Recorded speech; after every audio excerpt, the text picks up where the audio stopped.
पूर्णमदः पूर्णमिदं पूर्णात् पूर्णमुदच्यते पूर्णस्य पूर्णमादाय पूर्णमेवावशिष्यते।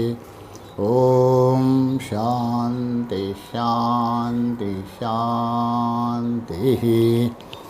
शंकरं शंकराचार्यं केशवं बादरायणं सूत्रभाष्यकृतो वन्दे भगवन्तौ पुनः पुनः।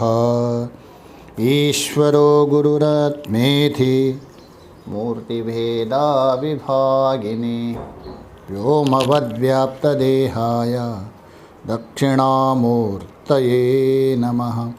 ओम शांति शांति शांति।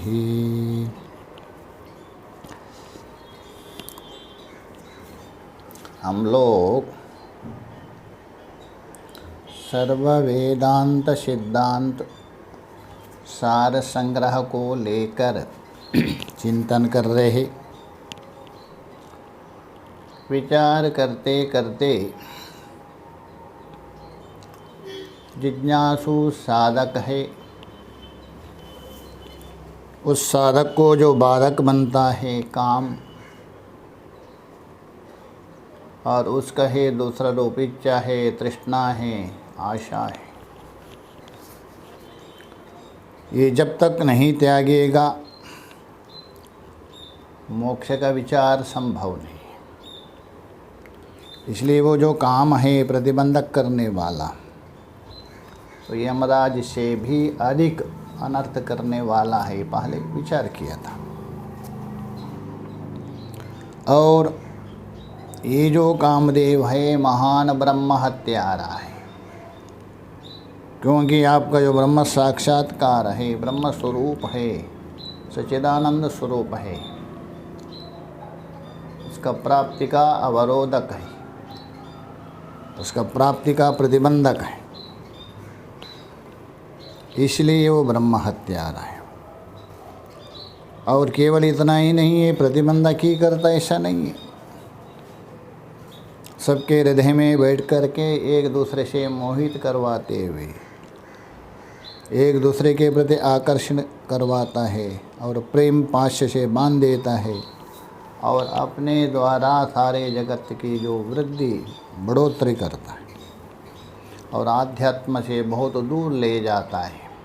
ऐसा जो काम है, तो यहाँ तक हम लोगों ने विचार किया था। आगे जो बता रहे उसको लेके स्पष्ट कर रहे।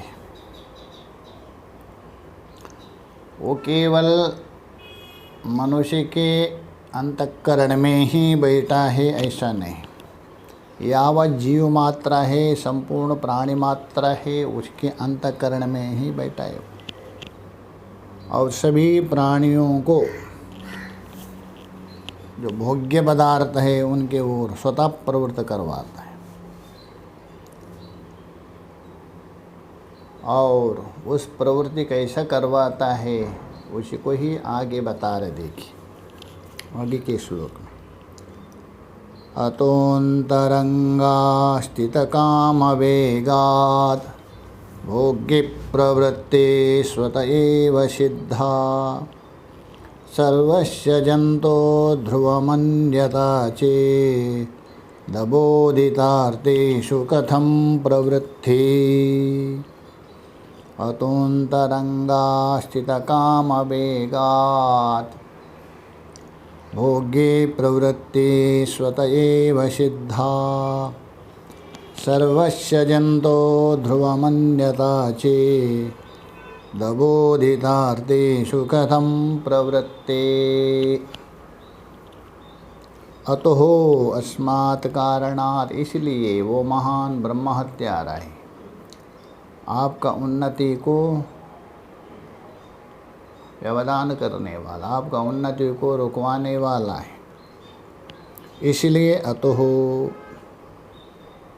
अंतरंगः स्थिता कामः, अंतरंग बोल तो अंतःकरण में, अंदर ऐसा तो वहाँ गीता में कहा इसका आश्रय कौन है? इंद्रिया और बुद्धि मन इसका आश्रय है, ऐसे कहा दिया है।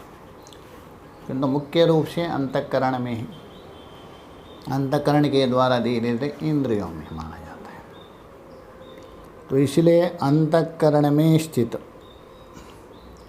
अंतःकरण का मतलब उसी को मन शब्द से कहा दिया है, और वही बंधन का कारण है। मन एवा मनुष्याणाम बंध कारणा बंध मोक्ष, उस मन में, उस अंतःकरण में स्थित है। अच्छा, कैसे स्थित है?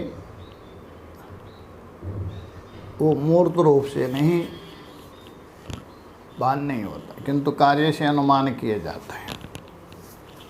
कार्य में जो प्रवृत्त हो रहे हैं उसके द्वारा अनुमान किया जाता है। इसलिए बोल रहे हैं अतः अंतरंग स्थितः कामः। इसलिए हर एक प्राणियों के अंतःकरण में स्थित एक कामदेव क्या करता है? वेगात, इसमें एक वेग है। गीता में कहा दिया नहीं, काम और क्रोध से उत्पन्न हुआ वेग इसी शरीर में आप सहन कर सकते हैं। काम क्रोधोद्भवा वेगा करके। तो इसलिए वो जो वेग अंतःकरण में स्थित कामदेव का वेग से, वेग का मतलब है उसके अंदर एक सामर्थ्य। वेग का मतलब रवस, शीघ्रता, शीघ्र आपको प्रवृत्ति करवाना। उस प्रवृत्ति में कोई मंदता नहीं, उस प्रवृत्ति में कोई कुंठित नहीं, उस प्रवृत्ति में कोई आलस्य प्रमाद नहीं, शीघ्र अत्यंत वेग। इसलिए बोल रहे हैं अंतःकरण में स्थित कामदेव के वेग से, कामदेव के जो सामर्थ्य से, शक्ति से, भोग्य प्रवृत्ति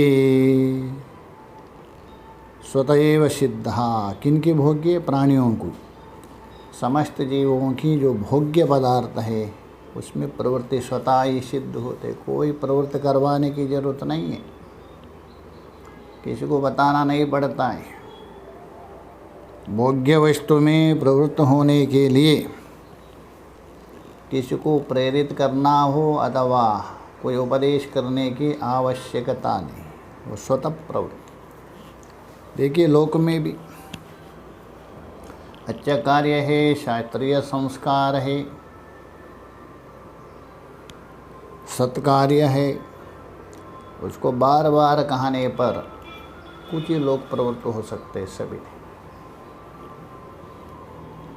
असत कार्य बार बार निवृत्त करने पर उसमें प्रवृत्त होते हैं। इसलिए भोग्य पदार्थ है, भोग्य स्वरूप में वो स्वतः रागता प्रवृत्ति, उसके लिए शास्त्र अथवा अन्य कोई उपदेश करने वाले आवश्यकता नहीं। तो ये बोले भोग्य पदार्थों में स्वतः एव सिद्धः, वो प्रवृत्ति है स्वतः सिद्ध है, उसके लिए कोई दूसरे की आवश्यकता नहीं। सर्वस्य जंतोर, एक नहीं सभी प्राणियों की, केवल मनुष्य मात्र नहीं है, जो पशु है उनकी भी। पहले भी बताया, शुनि मन्वेतिश्वा हतमपि हतो मदनः। कुदिया के पीछे जो कुत्ता जाता है कैसा, पहले बताया था, सुदक्षा महा, तो मारे हुए को भी मारता है। इसलिए यहाँ बता रहे प्रवृत्ति जो स्वतः सिद्धि होती है। सर्वस्य जंतो, जंतु का मतलब है प्राणी मात्रा। वेक चूड़ामणि में भी बताया जंतु नाम नर जन्म करके। जंतु का मतलब है जायते प्राणनादि क्रियते इति जंतु, जिसकी जन्म होता है, जिसे उत्पत्ति होती है और प्राणनादि जो क्रिया करते वो जंतु है, जीव। इसलिए सभी जीव, सभी प्राणियों की, तो सभी प्राणियों की भोग्य पदार्थों में स्वतः प्रवृत्ति करवाता है कौन? कामदेव। तो ये बोलते हैं सर्वस्य जंतो, उसमें मनुष्य सबसे खतरनाक जंतु माना है, क्योंकि अन्य जंतु अपना अपना उसमें प्रवृत्त। मनुष्य तो ऐसा यदि अच्छा हो तो बहुत अच्छा होगा, यदि अनर्थ करे सबसे खतरनाक है। तो ये जो भोग्य में प्रवृत्त हो रही स्वतः, तो इवर सर्वस्य जंतु ध्रुवम अन्यतः चेत अबोधितार्थेषु कचम प्रवृत्ति। तो अन्यथा वहाँ से लेना, यदि ऐसा ना हो, ऐसा यदि ना हो, कैसा?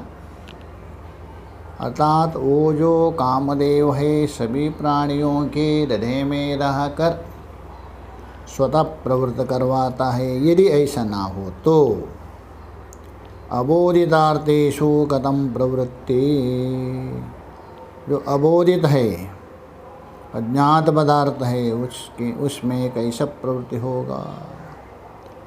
क्योंकि वो सर्वजंतो ध्रुवः, सभी प्राणियों में, अतः सभी प्राणियों के हृदय में रहकर निश्चय ही दृढ़ ही स्वतः सिद्ध होता है, प्रवृत्त करवाता है करके व्यतिरेक दृष्टांत दे रहे हैं। तो कहने का अन्वय है, जो अंतःकरण में स्थित कामदेव है वो प्राणियों को स्वतः प्रवृत्ति करवाता है,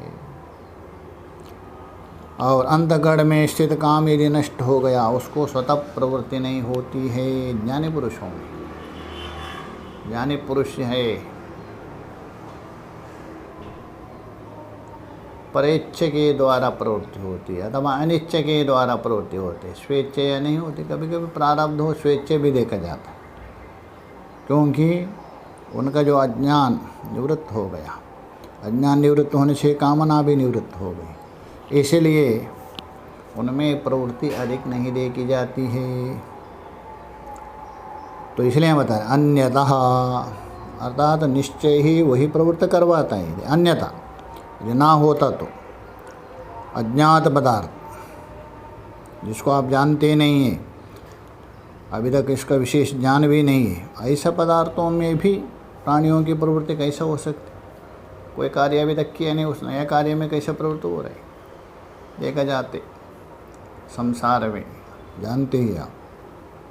इसलिए वो अंतःकरण में रखकर स्वतः सभी को प्रवृत्त करवाता है, ये बता दें। इसलिए आगे जो बता रहे, ये जो कामदेव है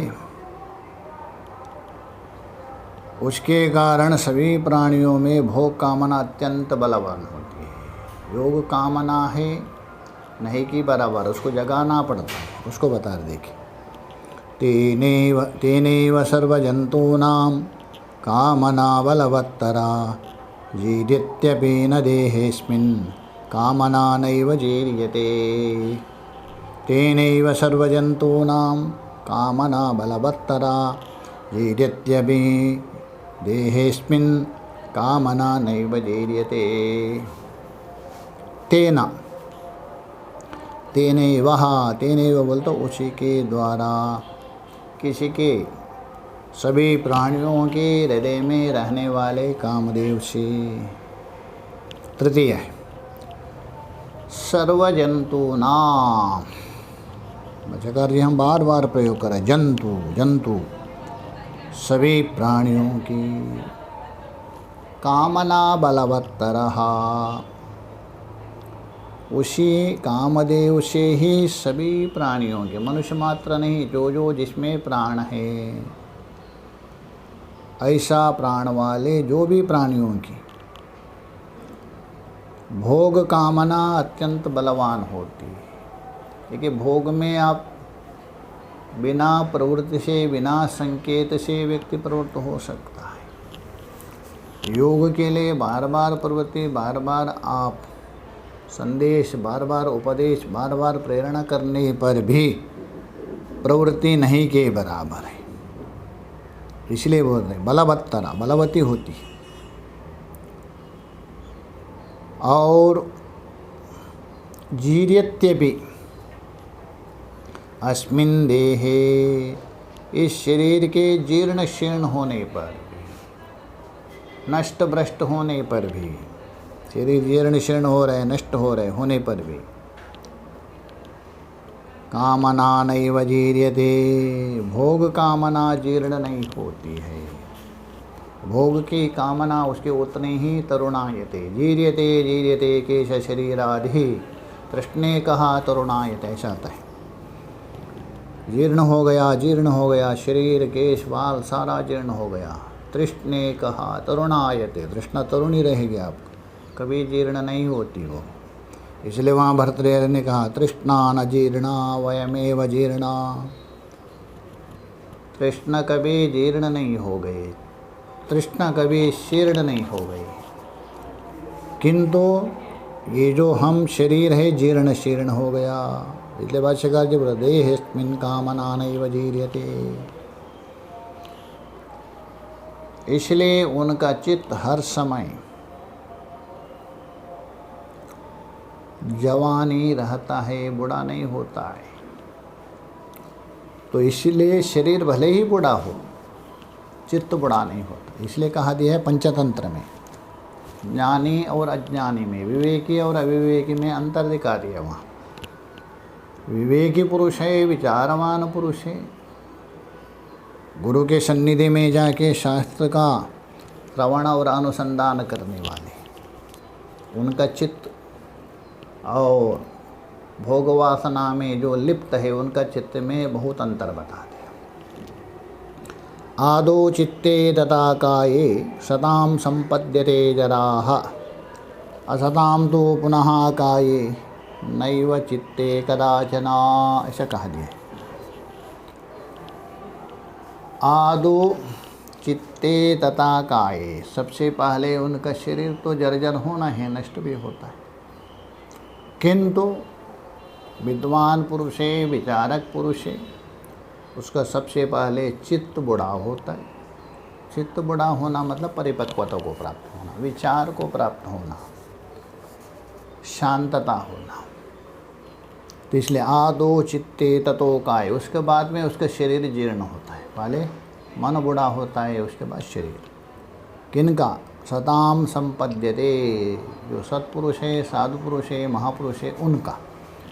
असताम, जो असत पुरुष है मतलब विषयासक्त पुरुष, वासनाग्रसित पुरुष का ये शरीर तो जर्जर होगा, बुढ़ा भी होगा। नैव चित्ते कदाचन, उनकी तृष्णा कभी जीर्ण नहीं होती है, शरीर भले ही जीर्ण हो। तो इसलिए यहाँ भी बता रहे कामना नैव जीर्यते, कामना कभी जीर्ण नहीं होती है। तो इसलिए क्या करना चाहिए? जो कामना है उसको निवृत्ति के लिए प्रयत्न करना चाहिए साधक को। वो जो काम है आपका सत्कार्य है, सत्कर्म को नाश करता है, और वही यदि क्रोध रूप में परिणत हो गए ज्ञान का भी नाश करता है, अग्नि बन करके। इसलिए कहा दिया अन्यत्र कामेन कर्मनाशः स्यात्, क्रोधेन ज्ञाननाशनम, लोभेन भक्तिनाशः स्यात्, तस्माद् एतत्त्रयं त्यजेत्। कामेन, वो कामना है, इच्छा है या तो कोई भी भाषा। कर्मनाशः स्यात्, जो कर्म है आपका सत्कर्म है, आपका कर्तव्य है, जो आपका कल्याण की ओर ले जाता है, ऐसा जो कर्तव्य है कर्म नाश होता है। क्योंकि काम के कारण आप विचार नहीं करते हैं, कर्म को अकर्म मानते हैं, अकर्म को कर्म मान के प्रवृत्त होते, इसलिए कर्म नाश होता है। और यदि वही काम पूर्ण नहीं होगा, क्रोध में परिणत होगा। काम एषा क्रोध एषा, तो क्रोध आने पर आपका जो ज्ञान है, थोड़ा भी विचारात्मक ज्ञान है, विवेकात्मक ज्ञान है, जो बुजुर्गों से प्राप्त किया है, वो ज्ञान आपका नष्ट होगा। और ये लोभ बढ़ गया, क्योंकि कामना यदि पूर्ण ना हो क्रोध में परिणत होगा, कामना यदि पूर्ण हो गया वही जाके लोभ में परिणत होगा और मिले करके। तो लोभेना भक्तिनाशा, आपका भक्ति है उपासना आदि नष्ट होती। इसलिए तस्माद् एतं त्रयं त्यजेत। साधक को इन तीनों को त्यागना चाहिए, अन्यतः शरीर आदि नष्ट होने पर भी ये कामना नष्ट नहीं होती है। ये बता रहे, देहस्मिन् कामना नैव जीर्यते, ये बता दिया। आगे यहाँ तक कामना का स्वरूप और इसका फल क्या है, वो क्या करता बता दिया। आगे साधक के लिए बता रहे, जो बुद्धिमान पुरुष है उसको निवृत्ति होने के लिए कुछ मार्गदर्शन कर रहे हैं। कैसे निवृत्त हो सकते हैं आप, ये बताने जा रहे आगे के श्लोक में। देखिए, अवेक्ष विषये दोषम बुद्धियुक्तो विचक्षणः कामपाशेन यो मुक्तः स मुक्ते पतिगोचरः। अवेक्षा विषये दोषम बुद्धियुक्तो विचक्षणः कामपाशेन यो मुक्तः स मुक्ते पतिगोचरः। भगवान भाष्यकार जी बता रहे, वो जो महान है, ब्रह्म हत्यारा है और प्राणियों को निरंतर हर समय में स्वतः भोग्य पदार्थ में जो प्रवृत्त करवाने वाला है, वो जो काम है उसको किस प्रकार आप निवारण कर सकते हैं, उसको कैसे जीत सकते हैं, तो बता रहे अवेक्षा विषये दोषम। जो विषय है, विषय मतलब विषय से ही अत्यंत विषधर विषय है, उन विषयों में, विषय मतलब तो शब्द स्पर्श रूप आदि ये विषय है, इन विषयों में दोषम अवेक्षा। पहले दोष देख लीजिए। दोष इसलिए है उनसे बचने के लिए, उनसे निवृत्त होने के लिए, पहले भी बताया था। कैसा, अत्यंत रूपवान कोई वैश्य हो, कोई कामुक पुरुष, उसे मोहित भी है, उसके प्रति आसक्त है, भोग की इच्छा भी करता है, किंतु मालूम पड़ा इसमें कुछ ऐसा रोग है, संक्रामिक रोग है। तो संक्रामिक रोग यदि जानते हुए क्या उसमें प्रवृत्त होगा? नहीं होगा। अथवा पंचदशी में स्पष्ट बता दिया, बुभुक्षु व्यक्ति है, अत्यंत भूखा है, बहुत दिन से भोजन नहीं किया है, मृष्टान्न सामने उपस्थित भी हो गया, सब कुछ है, बस खाने के लिए है भी प्रवृत्त हो रहे, तभी बोले इसमें विष पड़ा है, क्या कोई खाएंगे? नहीं खाएंगे, कभी नहीं खा सकते, क्योंकि उसमें दोष बुद्धि आ गई। ठीक है, दोष बुद्धि भी तभी आ सकती है आपके अंदर थोड़ी सी यदि आसक्ति हो रहे, तभी। अत्यधिक आसक्ति यदि हो जाती किस विषय में, वो दोष आपको दोष नहीं दिखता है, देखा जाता है, दोष को भी गुण मानता है, नहीं समझाने पर भी वो दोष नहीं दिखेगा, उसको गुण ही दिखेगा। इसलिए पहले ही सतर्क हो, तभी आप दोष दिखते। अथवा और देखिए, मान लीजिए लौकिक, आप जानते किसी को कोई मृष्टान्न, रसगुल्ला हो, गुलाब जामुन अत्यधिक प्रिय है, ऐसा है, बहुत लोग बहुत खाते, 10, 20, 25 रसगुल्ला, मतलब ऐसा हो जाता है। और एक दिन थोड़ा सा उनमें विचार कर दिया, रसगुल्ला कैसा बना दिया, किसने बना दिया, बनाने वाले ने अच्छे से हाथ धोया क्या नहीं, अथवा बनाने वाले ने लघु शंका करके हाथ धोया है उसी हाथ से, अथवा शौच करके, अथवा मुंह में हाथ डाल दिए, सब विचार कर दिए, उस दिन नहीं खाएंगे, क्योंकि आप दोष देखा। दोष देखने के बाद व्यक्ति प्रवृत्त नहीं होता है। तो इसलिए यहाँ बता रहे विषय भोगों में दोष देखकर। दोष देखना इतना है वस्तुओं को गिराने के लिए नहीं, बचने के लिए। पीछे बताया था पृथ्वी कैसे अत्यंत श्लेष्मागारा करके बताया था। तो इसलिए हम बता रहे अवेक्ष विषय दोषम, किसमें? विषयों में। बुद्धियुक्ता विचक्षणा, सभी के लिए नहीं, बुद्धिमान। बुद्धिमान का मतलब है हाँ बुद्धि सबके अंदर रहता है। वास्तव में बुद्धि है, बुद्धि को अपना वशीभूत किया और उस बुद्धि के द्वारा विचार किया ये शरीर मिला किसके लिए, उसका लक्ष्य क्या है, वो बुद्धिमान है। सांसारिक वस्तु के विषय में जो चिंतन करता है बताता है वो बुद्धिमान नहीं है। भले कहा लेकिन तो बहुत बुद्धिमान है, इसको सब याद है, वो बुद्धिमान है। वास्तव में जो बुद्धिमान मतलब अपना सत्कर्म के ओर, सत्कार्य के ओर, सत परमात्मा के ओर प्रवृत्ति की रुचि उत्पन्न हो, ऐसी जो बुद्धि जिसके पास है वो बुद्धिमान है। बाकी जो असत पदार्थ है, सांसारिक पदार्थ है, उनके ओर जाने से क्या बुद्धिमान है, वो बुद्धिमान नहीं। जो बुद्धिमान पुरुष है और विचक्षण, चतुर भी है बहुत। चतुर और चालाकी में बहुत अंतर है। चालाकी है वो सफल नहीं होता है। चतुर का मतलब निपुण। निपुण का तात्पर्य है यथार्थ और अयथार्थ को निर्णय करने के लिए कुशल रहता है। भले ही एक बार फिसल जाएंगे किंतु तुरंत वो निर्णय करते ये गलत है, ये नहीं चाहिए मुझे। अथवा अपना जो गोल है, लक्ष्य, उसको यदि निर्णय करता है और उसको प्राप्त करने के लिए प्रवृत्त होता है, वो चतुर है।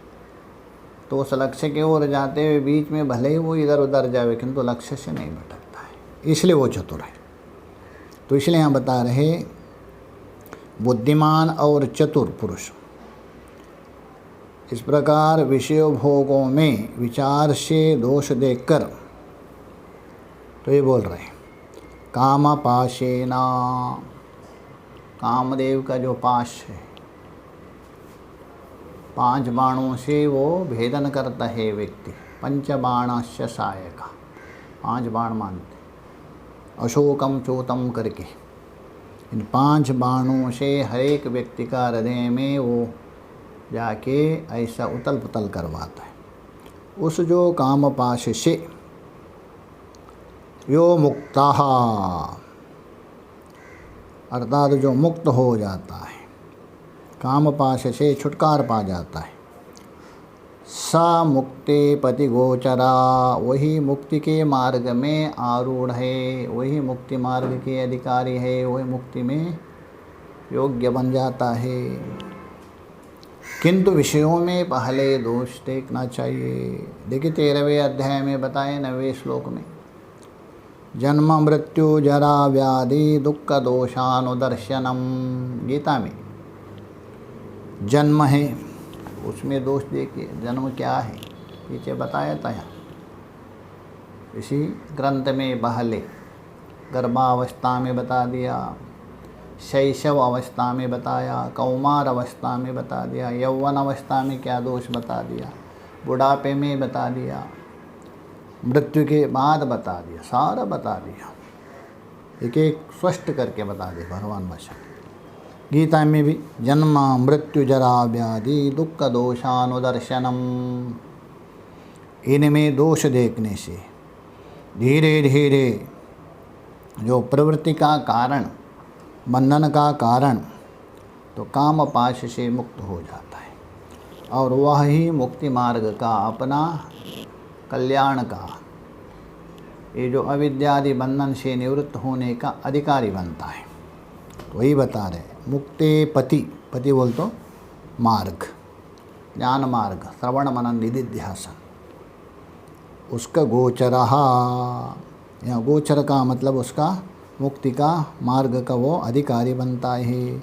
यदि भी गोचर का मतलब प्रत्यक्ष होता है, किंतु यहाँ मुक्ति मार्ग में आरूढ़ है अर्थात प्रवृत्त होता है, मुक्ति मार्ग उसको दिखने लगता है। ये मेरा मुक्ति का मार्ग है, ये बंधन का कारण है, उसमें प्रवृत्त होता है, उसमें आरूढ़ होता है। आगे जो बता रहे, ये जो अनर्थ का कारण, बंधन का कारण, प्रवृत्ति का कारण ब्रह्म हत्या रजो काम है, उसको जीतने के लिए उपाय बता रहे सूक्ष्म।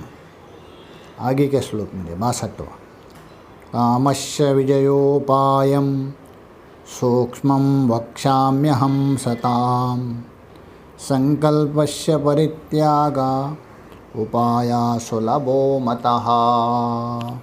कामस्य विजयोपायं सूक्ष्मं वक्ष्याम्यहं सतां संकल्पस्य परित्यागा उपाया सुलभो मतः।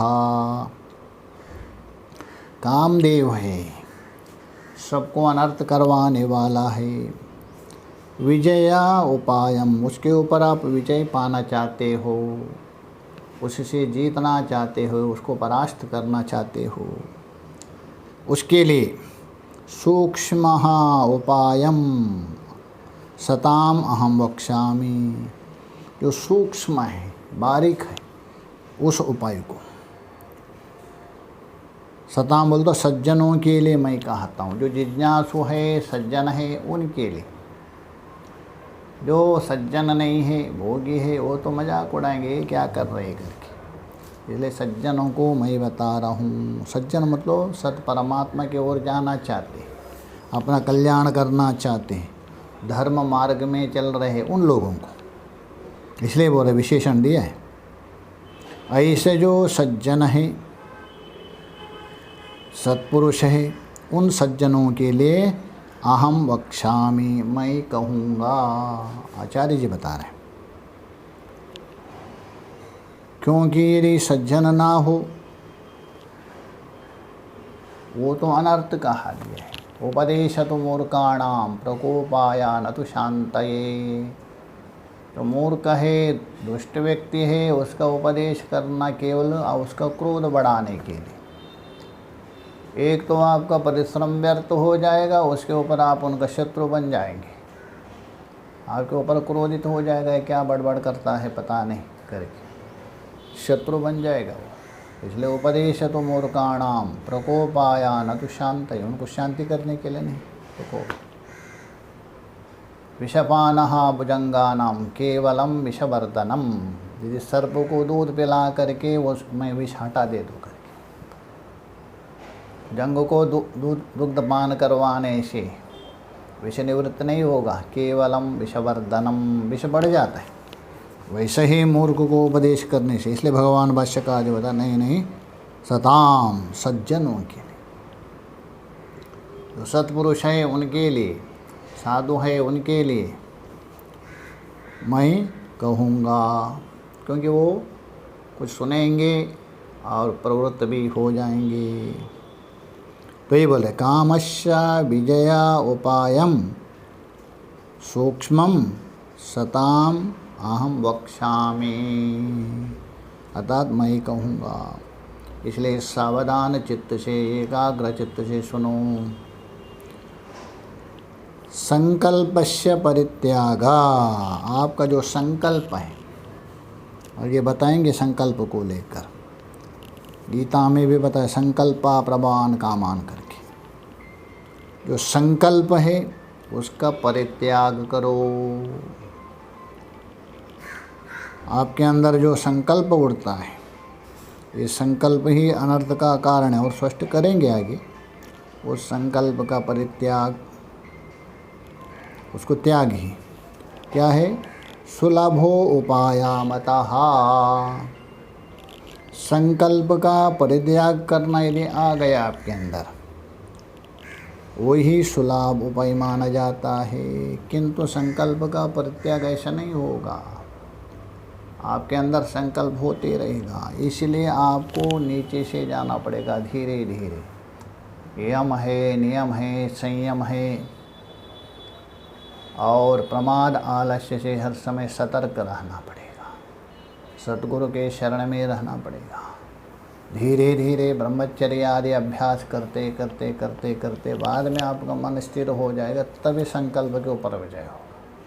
हाँ, यदि संकल्प को रुकवा दिया वो काम तो अपने आप ये हो जाएगा। इसलिए संकल्प जो उड़ जाता है, आगे बताएंगे विस्तार, उस संकल्प के ऊपर आप काबू कर दीजिए। वो जड़ है तो उसके ऊपर यदि विजय होगा, काम के ऊपर भी विजय होगा। ये किस प्रकार है आगे स्पष्ट बताएंगे, विस्तार करेंगे, प्रमाण सहित देंगे, आगे बताएंगे। ओम पूर्णमदः पूर्णमिदं पूर्णात् पूर्णमुदच्यते पूर्णस्य पूर्णमादाय पूर्णमेवावशिष्यते। ओम शांति शांति शांतिः। शंकरं शंकराचार्यं केशवं बादरायणं सूत्रभाष्यकृतो वन्दे भगवन्तौ पुनः पुनः। ईश्वरो गुरुरात्मेति मूर्तिभेदविभागिने व्योमवद्व्याप्तदेहाय दक्षिणामूर्तये नमः। ओम शांति शांति शांति।